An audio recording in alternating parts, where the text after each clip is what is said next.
पंडाल में सभी उपस्थित माताएं, बहन व पुरुष सभी गुरु महाराज के दरबार में जय घोष के द्वारा अपनी हाजिरी लगाएंगे। जितने भी पंडाल में उपस्थित है बहनें व पुरुष सभी के मुखार में गुरु महाराज के चरणों में जय घोष होनी चाहिए। जितना भी नाम आप हृदय से लेते हो, अभी कह रहे थे ना, सुमरन कर ले स्वयं जाप का। जितना तुम अंदर से गुरु का नाम लोगे उतना ही सुमरन हो जाता है। तो जितने भी पंडाल में उपस्थित है तो सभी जय घोष करेंगे। आत्मा पावन हो जाती है जब, चेतना हो जाती है जब गुरु का सुमरण होता है। परम संत श्रमणीय सतगुरु रविदास महाराज की, स्वामी ज्ञान भिक्षुक महाराज की, सतगुरु समनदास जी महाराज की, सुकरताल गुरु गद्दी की, आज के महान सत्संग की, सतनाम सत रविदास, जय गुरु समनदास। गुरु प्रेमियों, आज इस सत्संग में सभी उपस्थित दूर दराज से जो सभी को आमंत्रित किया भाई सचिन ने, सभी सम्माननीय है। और जिस प्रोग्राम को सचिन जी के माता पिता व उनका परिवार गुरु महाराज के दरबार में आप सभी को इस सौभाग्य का हिस्सा दिया, तो पूरा परिवार गुरु महाराज के चरणों में अपनी आस्था, अपनी लगन मेहनत से ये कार्य कर रहे हैं। तो गुरु महाराज के चरणों में हम सभी अरदास करें, इस परिवार पर गुरु महाराज अपनी कृपा दृष्टि बनाए रखे। ये हर वर्ष प्रोग्राम किया जाता है। तो गुरु प्रेमियों, आज की सत्संग सभा के अध्यक्ष सतगुरु स्वामी समनदास जी महाराज, आज की सत्संग सभा के उपाध्यक्ष रहे गुरु गद्दी सुकरताल के प्रबंधक महाराज श्री गोवर्धन दास जी, और आज की सभा के सफल संचालक हमारे साथ जी विक्रम जी, जो बहुत अच्छी सूझबूझ से आप लोगों को वाणियों में कुछ ही शब्दों में सोट कर बहुत कुछ समझा रहे हैं। तो ये सभी पद गुरु महाराज के चरणों में सम्माननीय और आदरणीय होते हैं। अभी कुछ बहन जी कह रही थी महाराज जी को वाणियां तो सुना ही रहे हैं सभी, आप कुछ विचार भी रख देना। अभी थोड़ी देर पहले गुरु प्रेमियों जिक्र आ रहा था माया का, और सभी बुक, सभी ग्रंथ, सभी संत महंत माया के त्याग को कहते हैं, और ये भी कहते हैं कि सारा जगत मोह माया का है, और जो मोह माया के बंधन से छूट गए तो जीवन सार्थक हो गया। अगर मोह के बंधन में माया के वशीभूत रहे तो सारा जीवन ऐसे होगा जैसे प्रतिदिन हम अपने घर से झाड़ू लगाए और कूड़ा बाहर फेंक देते हैं। ऐसे फिर हम अपने जीवन को, इस देह को लेकर कूड़े की समान ढो रहे हैं। लेकिन जानना सबसे प्रथम ही है गुरु प्रेमियों, वो माया है कौन सी जिसका त्याग किया जाए, जिस माया को छोड़ा जाए, जिसके बंधन से छुटकारा हो। कहते हैं जहां तक नजर जाती है सब माया है, धन भी माया। अभी हमारे संचालक जी ने आपको प्रमाणित शब्द बताया था कि साधु के पास में चुगर्द को माया चढ़ी बैठी है, और वो उपदेश कर रहा कि माया से बचो। सामने से कोई भगत कहता महाराज तेरे चारों तरफ माया चढ़ रही, तो खुद माया का लोभी है तो हमें क्या उपदेश देगा, क्यों पतन कर रहा संसार में। लेकिन गुरु प्रेमियों, धन माया, पुत्र पत्नी बच्चे, ये शरीर जो जगत माया, इससे बचकर कहां जाओगे आप। इसी देह में, माया की देह में रहकर कार्य करोगे, कर्म करोगे। इस शरीर से आप परिश्रम करोगे, सुमरण करोगे, परमार्थ करोगे, तो इस देह को कैसे त्यागोगे। ये देह को तब त्यागी जाती है जब जलकर खाक हो जाती है। प्रमाण भी दिया था हमारे संचालक महोदय जी ने राजा जनक का, वो भी बताऊंगा। फिर एक माया पैसा, माया से सब होत है, जब तब दान, और जो माया को झूठी कहे थोता उसका ज्ञान।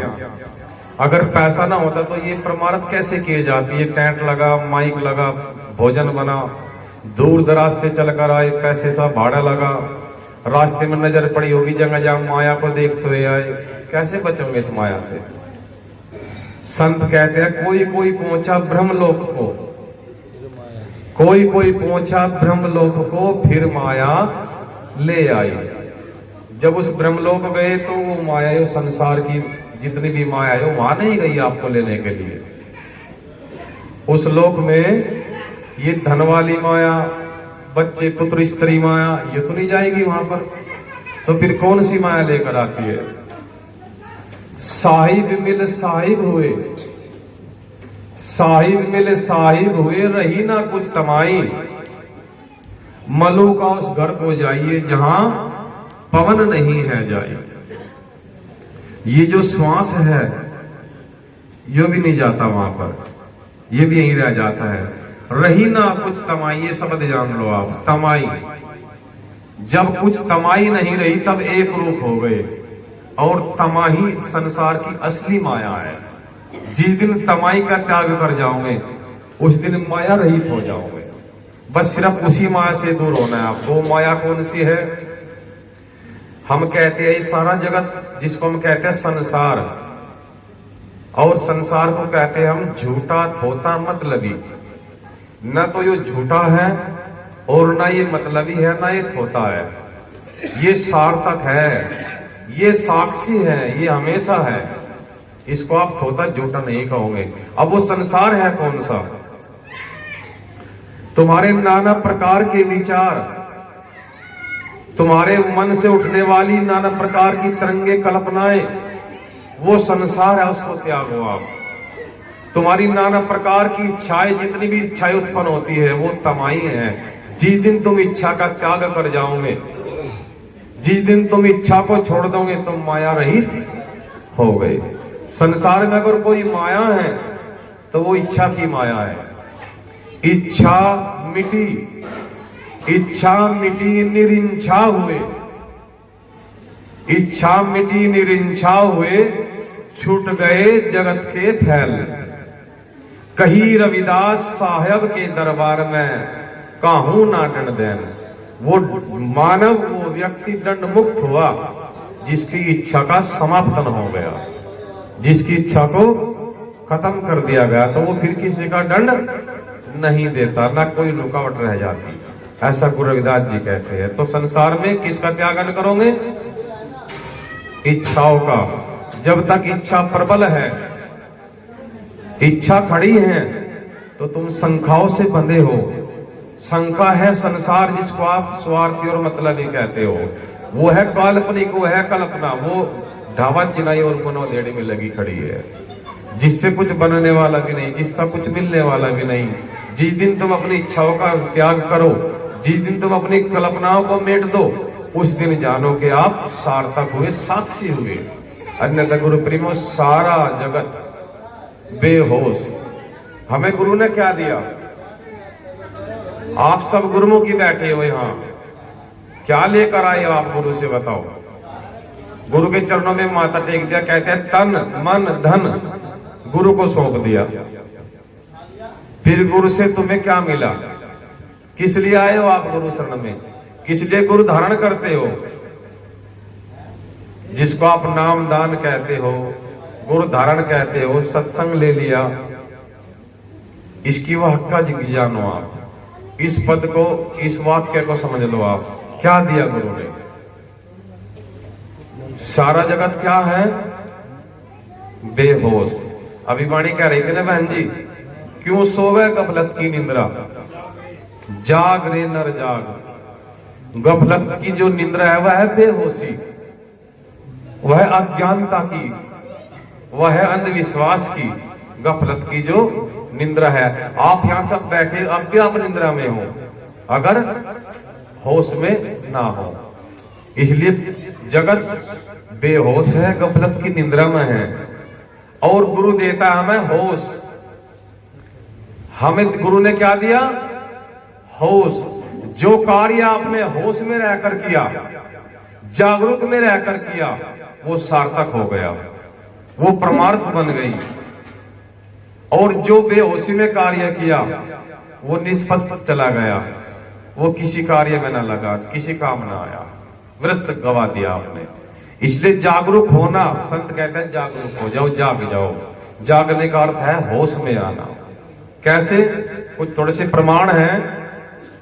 आप चले जा रहे हो, रास्ते में कोई वृक्ष मिला फल का, आपकी इच्छा हुई, आपने एक पत्थर उठाकर फेंक दिया उस वृक्ष पर, फल टूटकर नीचे गिर गया। आपने उठाकर देखा वो बड़ा कच्चा है, खट्टा है, कोई स्वाद नहीं है, आपने चेक किया और फेंक दिया। चले जा रहे हो, खेत में भी अनाज पड़ा है, बैल खींची, आपने ऐसे छोड़ दी। क्या वो कार्य आपने होश में किया? अगर होश में किया होता तो वो कार्य न करते आप। जिस किसान ने उसको उगाया, तैयार किया, उसके काम की रही ना, वो तुम्हारे काम की रही वो फसल, जिसको आपने हानि करी, नुकसान कर दिया। आपने देखा होगा ड्राइवर के सामने गाड़ी में क्या लिखा होता है? सावधानी हटी, दुर्घटना घटी। जब होश में हो तो दुर्घटना हो ही नहीं सकती, कोई बलात् हो ही नहीं सकता, कोई पाप हो ही नहीं सकता, कोई दुष्कर्म हो ही नहीं सकता जब तक आप होश में रहोगे। और जिस दिन बेहोश में रहो, बेहोशी में जो भी कार्य करते चलो, वो सब पाप की श्रेणी में चला गया। तो इस संत कहते हैं जागरूक होना, चेतन होना, होश में रहना।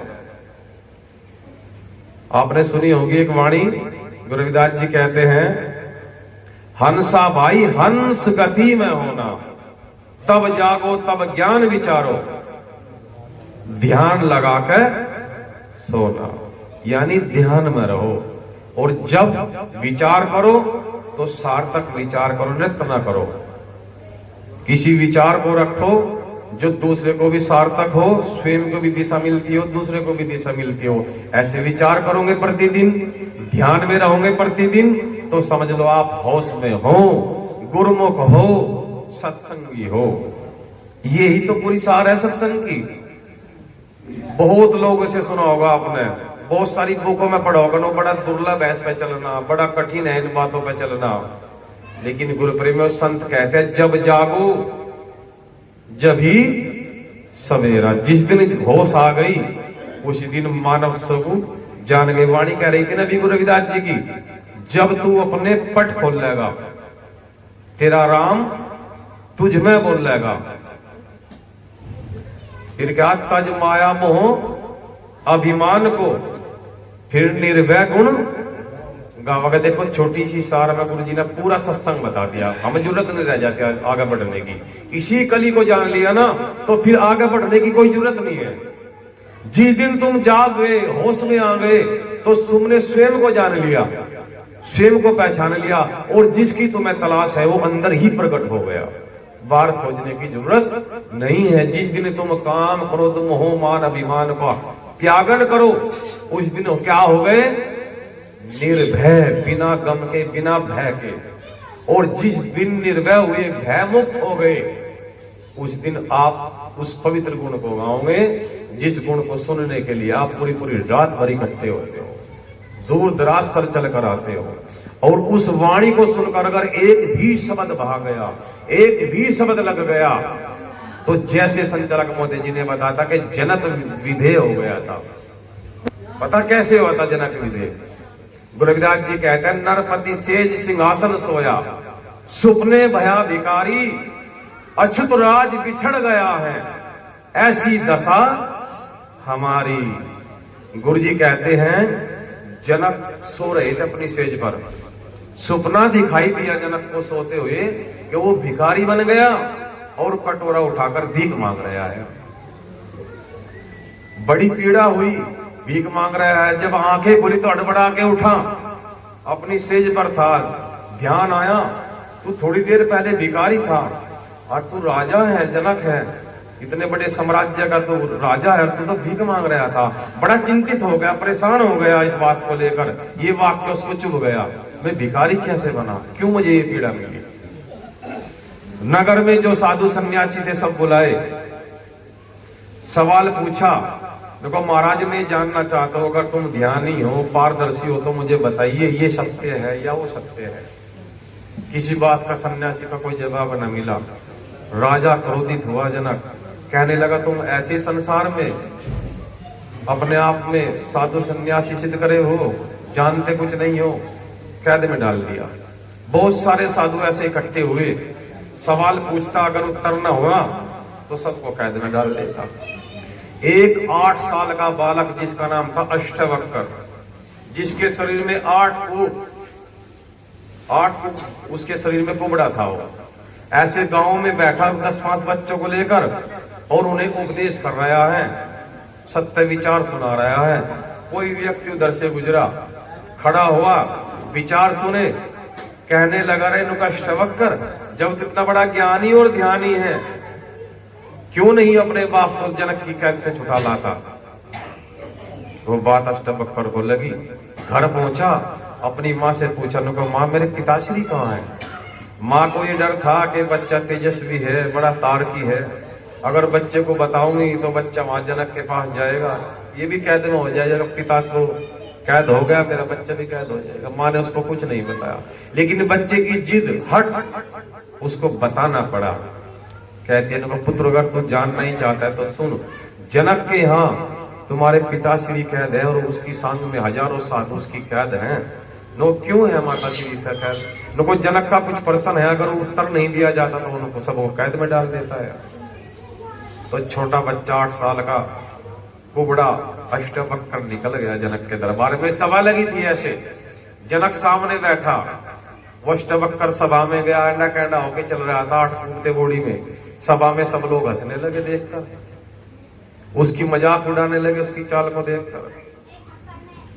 कहने लगा, नको रे जनक, हे राजन, मैं तो ये सोच कर रहा था कि जनक की जो सभा है वो विद्वानों की है, ज्ञानी पुरुषों की सभा होगी, लेकिन मुझे लगा यहाँ तो चमड़े की पहचान करने वाली सभा है। मैं तो विद्वान समझ कर आया था, ये तो मूर्खों की सभा है। जनक का दिमाग घूम गया, कहता है, महाराज क्षमा करे, आप अपना स्थान ग्रहण करें, आप बताइए कैसे पधारे, क्या इच्छा, क्या जिज्ञासा। देखो हमारी कोई जिज्ञासा, हमारी कोई इच्छा नहीं, हम तो देखने आए थे कि जनक की सभा में कितने बड़े बड़े विद्वान ज्ञानी पुरुष होंगे, लेकिन यहाँ तो कोई ज्ञानी पुरुष मिला ही नहीं। हम तो ये जानना चाहते हैं, जो हजारों साधु आपकी कैद हैं, आपने उनको कैद क्यों किया? क्या प्रश्न है आपका, क्या जानना चाहते हो आप? जनक का जो प्रश्न था फिर दोहराया, जनक फिर दोहराते हैं, कहता है, महाराज जो मेरा प्रश्न है, अगर उत्तर दे दिया तो सभी बंदी साधु छूट जाएंगे, अगर ना दे पाए तो आप भी बंदी हो जाएंगे। आप बालक हो इसलिए लौट जाओ आप। लेकिन बालक था, उसके तार्किक विचार थे, पार्थिक विचार थे। कहता रे जनक, आप ये प्रमाण करें, लेकिन जो आपका प्रश्न है आप उसे दोहराए, बताइए क्या प्रश्न है आपका। जनक कहता है, महाराज मैं तो ये जानना चाहता हूं, ये सत्य है या वो सत्य है? अब 8 साल का बच्चा जो दूर खड़ा था वो कहता है, जनक ये बताइए, आप गुरु बन से आपने प्रश्न किया या शिष्य बनकर पूछ रहे हो? जनक भी तार्किक था, विचारवान था, समझ आई अगर गुरु पद से पूछा जाए तो पूछने का योग्य हक नहीं होता, गुरु को उपदेश करता है गुरु। अगर शिष्य बन से पूछा जाए तो वो सार्थक होता है। कहता महाराज मैं तो शिष्य बनकर पूछ रहा हूं। जब आप शिष्य बनकर पूछ रहे हो तो फिर उस सिंहासन पर किसके हुक्म और आदेश से बैठे हो? शिष्य का तो वह स्थान है ही नहीं जहां से आपने प्रश्न किया। आइए आप छोड़ दीजिए उस सिंहासन को और जहां मैं खड़ा हूं यहां बैठ खड़े हो जाइए आप। जनक सिंहासन से उठे, सभा के बीच में जाकर खड़े हो गए। 8 साल का अष्टवक्र बालक जाकर जनक की उस सिंहासन पर विराजमान हो गया। अब पूछिए नुको आप, बताइए महाराज ये सत्य है या वो सत्य है? अष्टवक्र सिंहासन से उठे, नुको रे जनक, नहीं तो वो सत्य है और नहीं वो ये सत्य है। अभी थोड़ी देर पहले आप राजा थे और थोड़ी देर बाद मेरे सामने आप भिखारी बने खड़े हो। नहीं तो ये सत्य है तुम सदा भिखारी रहोगे और ना ही ये सत्य तुम सदा राजा रहोगे, दोनों मिथ्या है। लेकिन जो पारकी तार्किक होते हैं उन्हें इतना ही बहुत होता है। जनक अष्टवक्र 8 साल के बच्चे के चरणों में गिर गया, प्रश्न का उत्तर हल हो गया और सब सन्यासी वहां से छूट गए। यहां से बहुत बड़ा संवाद है अष्टवक्र और राजा जनक के ऊपर, बहुत बड़े इतिहास लिखा गया। यहां से बहुत सारे सवाल जवाब है। यहां से जनक की पहली सीढ़ी है अपने आप को त्यागने की और विदेह होने की। तो गुरु प्रेमियों, जिस दिन जान जाओ, फिर कहता हूं जिस दिन परख हो जाए अपने आप की, तो जीवन सार्थक हो गया, जीवन साक्षी हो गया। अन्य गुरु प्रेमियों, सारा जगत ऐसे ही अंधकार की चपेट में है, लगे फिर रहे बस पीछे। ये भी याद रखना गुरु प्रेमियों, अंधकार सत्य है और प्रकाश मिटा जा सकता है, लाया जा सकता है। आप न तो अंधकार को ला सकते हो और न अंधकार को मिटा सकते हो। अंधकार अपनी जगह साक्षी है। अब ये प्रकाश लाइट से होया है, अगर ये लाइट भाग जाएगी, बंद कर दी जाएगी, तो फिर अंधेरा यही का यही है, वो कहीं नहीं गया।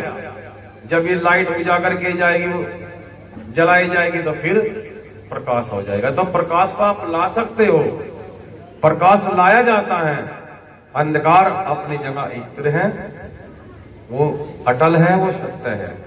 तो गुरु प्रेमियों, कहने का तो भाव बहुत कुछ है, लेकिन समझने के लिए बहुत छोटी सी बात समझ लेना ही है। कहते हैं शब्द जो होता है, जो उसका विवेकी, उसका जो पारखी होता है, शब्द का विवेकी जो पारखी होता है, वो सर माथे का ताज होता है, मोड़ होता है सर माथे का। तो शब्द बहु अंतरा, नाना प्रकार से शब्द की तार्किक होती है, नाना प्रकार से शब्द को दर्शाया जाता है। शब्द को ही जानना है, शब्द की ही परख करनी है बस।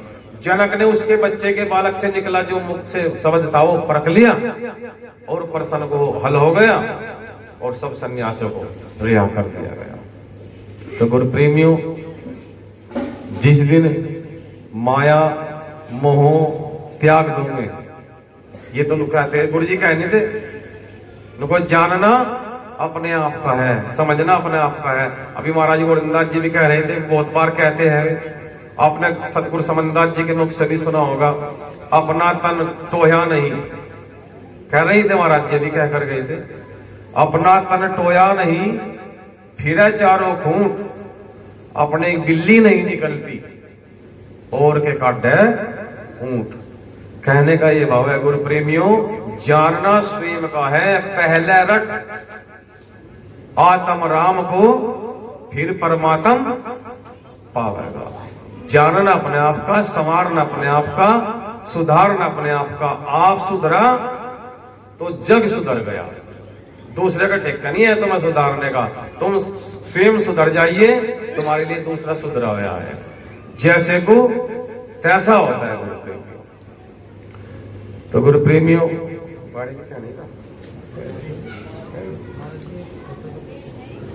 हाँ बताओ, ले लो माइक, ले लो, नहीं समझाएगा। एक साखी कही थी, गुरु समान दाता नहीं, याचक शिष्य समान, और 3 लोक की संपदा 100 गुरु की निदान। तो जानना यह है जी कि ये 3 लोक कौन से हैं जो गुरु दान में देता है। देखो गुरु प्रेमियों, 3 लोग कौन से हैं जो गुरु दान में देते हैं। दान ना लिया जाता, और पहले तो ये जान लो, ना दान दिया जाता। जो तेरे पास है वो तेरा है, तुझे कभी नहीं दे पाएगा। यही बात हो गई। जो दूसरा नहीं दे पाया, दान तो हम कहां दे पाएंगे। ना लिया जाता और दान ना दिया जाता। ये तो आदान और प्रदान है, जो हम एक दूसरे को धन का, अपने सहयोग का आदान प्रदान करते हैं। 3 लोग बाहरी भी है और अंदर भी है। 3 लोग बाहर के कौन से हैं? आकाश लोक, मृत्यु लोक और पाताल लोक। इनमें आप सदा रहोगे, इन्हीं में ही आचरण करोगे आप। इनकी संप्रदा नहीं मिलेगी आपको। लेकिन जो 3 लोक हैं जिनको जानना है, जिनसे तुम्हें कुछ मिलने वाला है, वे जान लो आप। जिसको आप सत, रजत और तमस, जिनको कहते हैं सत, रजत और तमस, ये 3 गुण भी कहते हैं, जिनको सीधी सी भाषा में ब्रह्म, विष्णु और शिव, इन 3 लोग का। ये जो 3 है, ये ऐसे सीधी सी भाषा में, अपनी भाषा बताऊंगा आपको समझ में आ जाएगी। जैसे एक परमाणु बनाया जाता है पदार्थों से, ऐसे ही इस बॉडी का भी निर्माण हुआ इन 3 गुणों से। और जिस दिन इन 3 गुणों को जानो, इन्हीं 3 गुणों में है देहिक, भौतिक और देवी, तीनों ताप भी इन्हीं गुणों से है। और जिस दिन इन गुणों को जाना और इन गुणों के साक्षी भाव का भाव जागरूक हो गया, तो जो उन गुणों के अंदर साक्षी भाव है, उसकी जो संप्रदा है, वो आपके पास इकट्ठी हो गई, अन्य बिखरी फिर जाते हैं गुरुप्रेम। सत और रजत और तमस, इनको जान लो आप। ये दोनों एक दूसरे के ज्वाइंट है। जिसको हम सत कहते हैं, सत वो भी अटल और सत्य है। ये भी बताऊंगा सत किसको कहते हैं। प्रथम नंबर पर है रजत और तमस, दोनों के मिश्रण से एक ताप है और एक बीज है। रज बीज है और तमस ताप है, जिसको हम कहते हैं गर्भवास। और जो दोनों के मिश्रण से अंकुर हुआ, उसको कहते हैं सत। इन दोनों के मिश्रण से जो अंकुर फूटा मिलकर, उसको कहते हैं हम सत। तो क्या हो गया? 3 गुणों का मिश्रण। और इन 3 गुणों को सब हम लिए बैठे हैं। और इनसे अलग 5, पृथ्वी, जल, वायु, अग्नि और आकाश, तो कुल मिलाकर कितने हुए? 8 कंवल, 8 धातु, जिससे पूरा शरीर निर्मित है। इससे बाहर कुछ भी नहीं है। तो ये जो 3 लोग हैं, जिस दिन इसके साक्षी भाव को जान गए, तो संप्रदा इकट्ठी हो गई, मिल गई। यही वे 3 लोग। और जो बाहरी लोग हैं, जैसे मैंने बताया, आकाश लोक, मृत्यु लोक जिसमें आप रह रहे हो, पृथ्वी लोक कहते हैं जिसको, एक पाताल लोक, ये 3 लोग हैं। अन्यथा गुरु प्रेमी कहने को कुछ हो विचार, तो अब अपने नाना प्रकार के विचार है, अपनी समझ है, अपना विचार है। आप जिसको सटीक करे बैठे हो, तो वही सटीक आपके लिए। लेकिन किसी बात पर तर्क विचार हो, तो मतलब ओरिजिनल जो बात हो निकल आती है। महाराज जी, ऐसा तो नहीं है, हम कोई जानते हैं, हम तो पूछ रहे हैं। परंतु ये 3 तो पहले से ही है नहीं? हाँ जी, तो जानना तो इन 3 को ही तो है। इनको जानना तो इन 3 को ही है। नु कहा 5 तत्व गुण 3 खोज ले। 5 तत्व गुण 3 खोज ले, फिर निर्गुण में टोना क्या। और 3 5 का जब ज्ञान हुआ, फिर माया के बस में होना क्या। और कहीं रविदास जो गया समझ, फिर उसका समझाना। हाँ, कहीं रविदास जो गया समझ, फिर नायक झगड़ा जोड़ा क्या। जब गुरु कह रहा है, जब इन 5 और 3 को जान गए, फिर झगड़ा खत्म। जानना तो नहीं का है, फिर किसको जानो? या कुछ और विचार है? ठीक है, हमारा जी समझ में आ गया। हमारे हैं तो ये हमारे पास, लेकिन जनाता गुरु है इनके बारे में जी। प्रकाश जो है गुरु ही डालते हैं, गुरु ही बताते हैं। जैसे गुरु प्रकाश डालेंगे, गुरु बताएंगे, लेकिन बताने मात्र और प्रकाश डालने मात्र भी तुम नहीं जानोगे, नहीं जान पाओगे तुम। जो भी अब तक विचार यहां आपको बताया जा रहा है, आपको सिर्फ इसको सुन रहे हो, समझ रहे हो, लेकिन इसको जानोगे कब? जब भाव उत्पन्न हो जाएगा प्राप्त करने का, जब आप सहज हो जाओगे प्राप्त करने के लिए। चीन में एक परंपरा है, वे अपने गुरु बार झुकते हैं, पता नहीं कितनी बार झुकते हैं। आप भी झुकते हो, बंदगी करते हो, लेकिन इस झुकने के भाव को भी नहीं जान पाए। जो जान गए उनको वो चीज प्राप्त हो गई। झुकना क्या है? जो ऐसे झुकते हैं, नमन करते हैं, बंदगी करते हैं, जिस दिन इस भाव को जानो, जितना भी वे लोग झुके, जितना भी झुक जाएंगे, इससे क्या भाव उत्पन्न होता है? सहजता का, आधीनता का, सरलता का।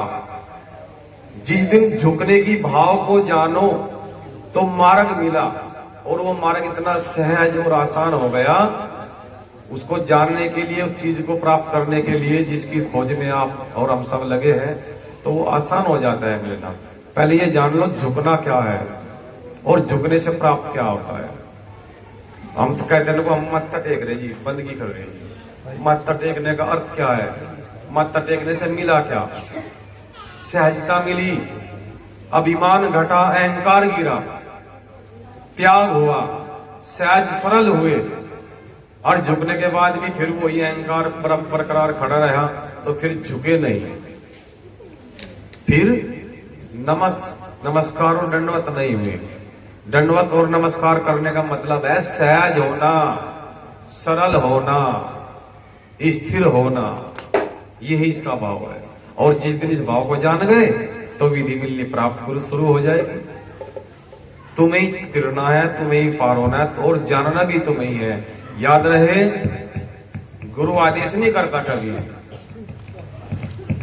गुरु कभी आदेश नहीं करता, गुरु करता है उपदेश। और जिस दिन उपदेश को मानो, उस पे कर्म करो, प्रैक्टिकल करो, तो जानने की विधि प्राप्त होनी शुरू हो गई।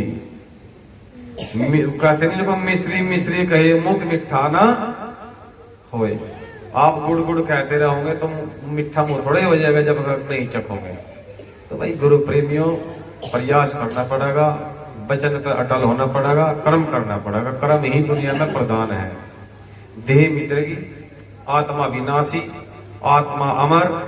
आप लोगों को बहुत सारे ग्रंथों में, बहुत सारे साधुओं ने बहुत सारे पाठ पढ़ा रखे, पका रखा हुआ साफ को, नरक है, सुरग है, दंड है, किए कर्म का दंड। लेकिन जब शरीर मिट गया, जलकर खाक हुआ, आत्मा अविनाशी, कटती न जलती न मिटती, फिर किसे स्वर्ग दोगे आप, किसे नरक दोगे आप, किसको तिराओगे आप, कहां ले जाओगे तिराकर, कहां स्थान है तुम्हारा? जाना कभी चीज को। कर्म ही प्रधान है गुरु प्रेमियों। कर्म करो, परिश्रम करो, यही मिलेगा जो भी मिलेगा, यही फल मिलेगा और यही दंड मिलेगा। तुम अपने कर्म के स्वयं जिम्मेदार हो, अच्छे बुरे कार्य के स्वयं जिम्मेदार हो। फिर कहता हूं, बुरा है ही नहीं कुछ जिस दिन होश हो गई। जब तक होश में नहीं तो सब बुरा ही बुरा है, दुख ही दुख है। और जिस पल होश हुई उस पल दुख खत्म, आभास भी खत्म हो गया। ना कोई दंड, ना कोई फल, ना कोई पाप। जिस दिन होश हो गई, घूम फिर के फिर बात वहीं आनी है। कर्म करो, कर्म प्रधान है। जैसा कर्म करते हो वैसा रिटर्न वापस होता है। जैसा आप सामने वाले को दे रहे हो, रिटर्न वही वापस हो रहा, वही वापस हो रहा। जो जैसा आप दोगे वही वापस हो रहा। जैसा आप बोओगे, जैसा आप बीज डालोगे, वो ही अंकुर फूटेगा।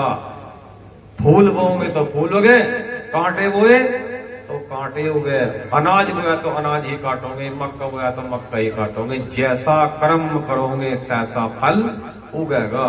ऐसा ही उस पे वृक्ष पे फल आएगा, जैसा आपने वृक्ष लगाया है।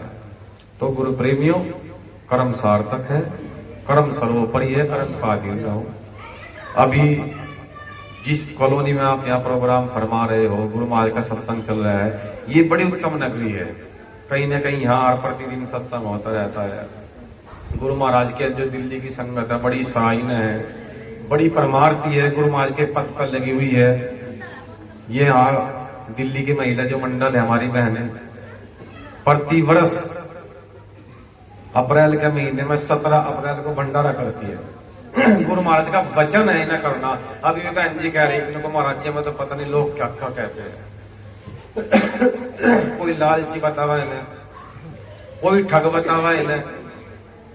मैंने कहा बहन जी सतगुरु महाराज को पता नहीं लोग क्या क्या कहते हैं। जो उनके नाम पर चला उन्हीं की टांग खींचते हैं लोग। उसी वृक्ष पर पत्थर फेंके जाते हैं जिस पर फल होता है। टांग कौन खींच रहा है आपकी? जो आपके नीचे पायदान पे है। आप एक पायदान ऊपर हो, टांग तो वही खींचेगा जो निचले पायदान पे है। जो तुमसे नीचे है याद रहे या बात, जो तुम्हारे नीचे है वही टांग खींच रहा है। तुमसे ऊपर हो ये भाव रखो आप कि वो जो टांग खींचने वाला है वो नीचे है। और ये जो परमार्थ का कार्य हमारी बहनें कर रही है जो बड़ा उत्तम है। जो वचन है गुरु का न करना पड़ेगा, चाहे न गालियां भी सुननी पड़े।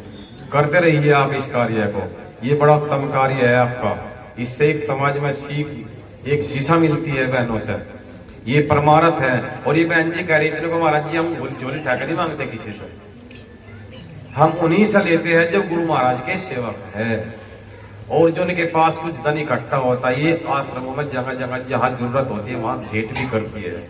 अभी यहाँ आपके आश्रम में गेट बना अमर कॉलोनी का, जो उसमें भी इन बहनों ने चंदा दिया अपने से इकट्ठा कर। गुरु गद्दी सुखताल में भी दिया है, उनमें भी दिया है, मीरपुर आश्रम में भी दिया, और भी बहुत सारे आश्रम है जो दिया है, मेरी नॉलेज में नहीं है। तो ये कार्य जो कर रही है ये बहन, ये परमार्थ है। इसमें आप अपना स्वार्थ मत रखिए कुछ भी। परमार्थ वो जिसमें कोई स्वार्थ ना हो, कर्म वो जो बिना स्वार्थ के बिना इच्छा के किया जाता हो। और जब इच्छा उत्पन्न हो गई तो फिर माया में फंसे। जब तक कोई स्वार्थ रहा तो फिर वो परमार्थ नहीं रही। तो बहनों को जो दिल्ली के महिला मंडल है ना, बहुत बहुत धन्यवाद। गुरु महाराज का इनका आशीर्वाद बना रहे और इस कार्य को आप करते रहिए, बड़ा सार्थक है। और ये अमर कॉलोनी पूरे मिशन के अंदर प्रसिद्ध है। हर हमारा सभी साधु यहाँ आते हैं, समय समय पर आप कभी इनवाइट करते हो या इधर उधर घूम कर आते हैं तो इधर से मिलकर जाते हैं। तो ये बड़ा उत्तम कार्य है, करते रहिए। और फिर मैं सचिन भाई जी को बहुत बहुत धन्यवाद करूंगा। गुरु महाराज की शरणागत में जो परमार्थ करी, बहुत बहुत धन्यवाद। गुरु महाराज इस पर अपना आशीर्वाद बनाए रखे। प्रोग्राम है ये, बालक का जन्मदिन है, इसको हमें अच्छा, सचिन का बच्चा है। हाँ, सचिन का लड़का 8 साल का होगा। देखो गुरु प्रेमी अभी सूचना मिली, ये सचिन का जो बालक है क्या नाम है? समर्थ। उस बच्चे की आयु 8 वर्ष हो गई और ये उसी का जन्मदिन मना रहे हैं। तो मेरी साथ संगत से ये अनुरोध है कि गुरु के चरणों में ये अरदास करें कि उस बच्चे पर अपनी दया दृष्टि बनाए गुरु महाराज, उसके माता पिता पर दया दृष्टि बनाए, ताकि भविष्य में उसको बच्चे को जीवन में तरक्की मिले, गुरु महाराज की शरणागत में परमार्थ करता रहे और गुरु महाराज की संगत से जुड़ा रहे। तो सभी गुरु के चरणों में ये अरदास करें उस बच्चे के लिए।